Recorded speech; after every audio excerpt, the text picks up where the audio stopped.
मैं एस.सी. वर्मा का एक बहुत ही सिंपल क्वेश्चन कर रहा हूँ। इसका वर्कआउट एग्जांपल एसएचएम का क्वेश्चन है। कह रहे एक पुली है जिसका मास m और इसके सेंटर के about moment of inertia I है।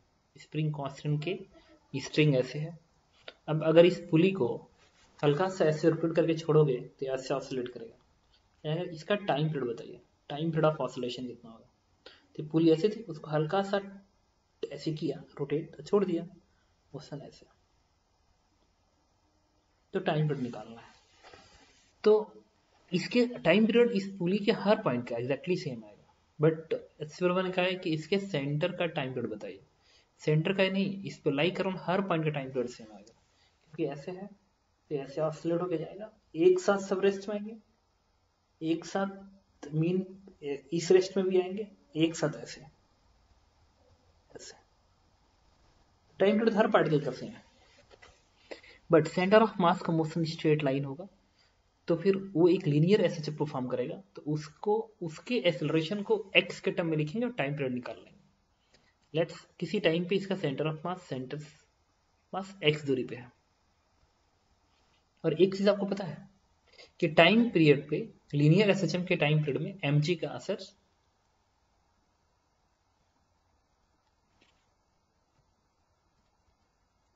तो एसएचएम पे लीनियर एसएचएम पे एमजी का असर नहीं पड़ेगा कांस्टेंट फोर्स का। तो एमजी को भूल जाइए, एमजी को भूल जाइए, एमजी नहीं होता तो ये जो टाइम पीरियड देगा ना, एमजी का रहने के बाद भी टाइम पीरियड यही देगा, क्योंकि इक्विलिब्रियम पे है।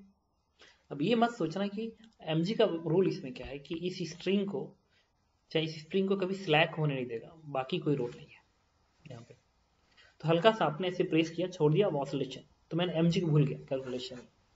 एमजी के बिना सॉल्व करेंगे, आंसर आएगा।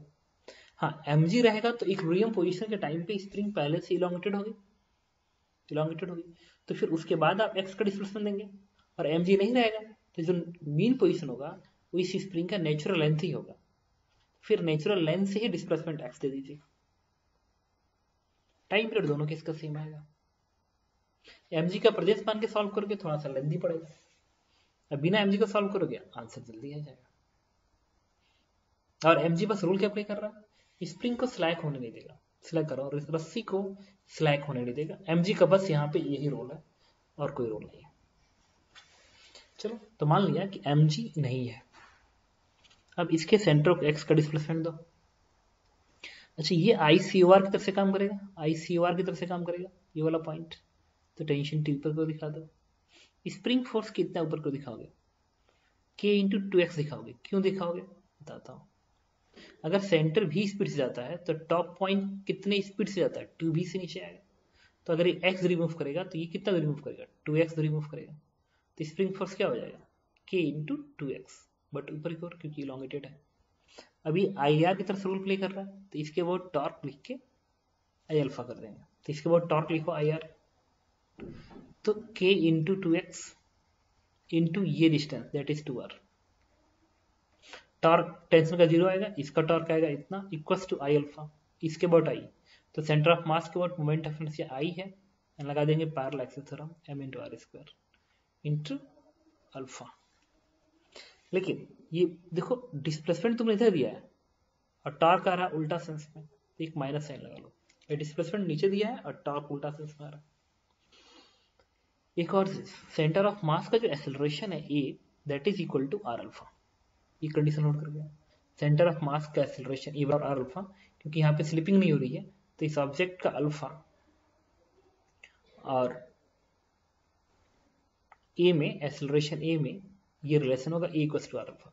उठा के यहाँ प्लेस कर दो, अल्फा की जगह पे लिखेंगे माइनस के 4xr equal to I plus M R square. Alpha की जगह पे क्या लिख सकते हो, ए अपान आर, बाकी को इधर भेज दो तो ये क्या बनेगा, दैट इज माइनस 4k, और इस आर पीस के नीचे भेजोगे तो यहाँ भेज दो, तो आर स्क्वायर यहाँ पाएगा तो आर स्क्वायर यहाँ पाएगा, that is I upon R square plus capital M, bracket बंद, इंटू एक्स बराबर है आर स्क्वायर एम बनाएगा आई अपान आर स्क्वायर बनेगा। ओके, अब ये ए बराबर माइनस ओमेगा स्क्वायर एक्स का टर्म है, कंपेयर करा दो तो ओमेगा कितना आएगा, इससे ओमेगा आ जाएगा